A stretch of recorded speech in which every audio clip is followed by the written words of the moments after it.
माझं नाव आहे सुजाता लांबकरे आणि माझा रोल नंबर आहे 117. तर आज आपण पाहणार आहोत पर्यावरणाच्या व्यवस्थापनामध्ये त्याचा रिव्ह्यू काय आहे. तर त्याच्यामध्ये पर्यावरण व्यवस्थापनाची गरज, पर्यावरण व्यवस्थापनाची गरज आपल्याला आहे का? हो. तर त्यामध्ये काही पॉइंट आहेत. तर प्रदूषण वाढते तर प्रदूषण हे हवा, पाणी आणि माती याचं प्रदूषण वाढत आहे आणि नैसर्गिक संसाधनाची घट झालेली आहे, जसे की खनिज संपत्ती, जंगल आणि पाणी. आणि हवामानामध्ये बदल झालेला आहे. तर तापमान वाढलेलं आहे, पूर येत आहे आणि दुष्काळ हे दोन प्रकारचे आहेत. ओला दुष्काळ वाढतो आहे जास्त पाऊस पडल्याने आणि सुका दुष्काळ जर पाऊस कमी पडला तर.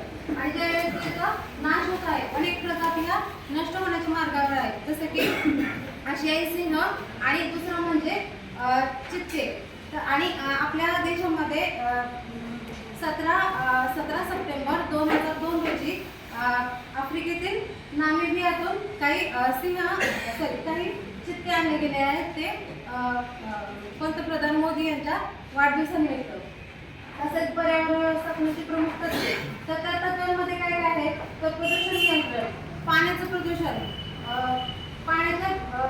पाण्याचा अपव्यय होत आहे, तर ते कमी झालं, म्हणजे अपव्यय होऊ नये म्हणून प्रदूषण नियंत्रण केलं पाहिजे. नंतर वायू आणि ध्वनी हा कर्कश आवाज, जसं की लोक रस्त्यावरून जाताना मोठमोठ्या आवाजांच्या गाड्या वापरतात, तर त्याचा वापर आपण कमी केला पाहिजे. कचऱ्याचे व्यवस्थापन, कचऱ्याची पुनर्निर्मिती होऊ शकते आणि पुनर्वापरही होऊ शकतो जर आपण ठरवलं तर.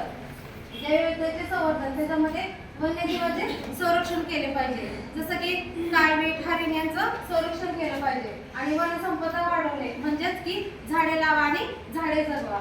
आणि संसाधनाचा विवेकी वापर, विवेकी म्हणजे चांगला असा वापर, योग्य असा वापर, जसं की पाणी, वीज आणि जमीन. आणि ऊर्जेचा वापर, जसं की सौर आणि वारा. थँक्यू.